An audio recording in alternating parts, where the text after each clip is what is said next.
viens d'abord dire que le jeûne ne convainc pas Dieu.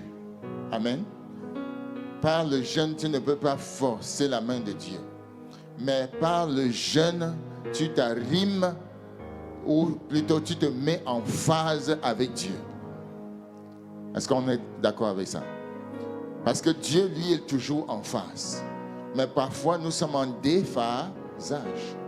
Et le jeûne, non, nous permet d'être en phase avec Dieu, d'être en harmonie avec Dieu et d'entrer dans son plan. Parce qu'il a déjà tout accompli et c'est à nous d'entrer, de marcher sur son chemin.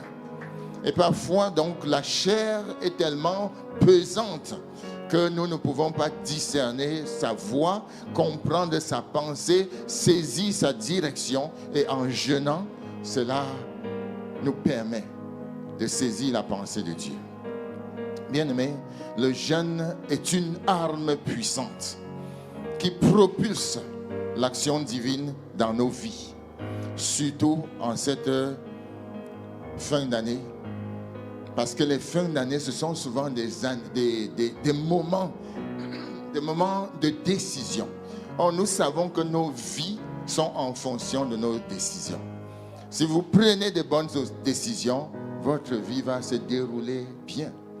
Mais si par erreur ou par distraction, vous prenez de mauvaises décisions, vos décisions vont vous traîner là où elles doivent vous traîner. C'est pourquoi le jeûne nous permet d'entrer dans la pensée de Dieu et de commencer l'année avec cette pensée-là.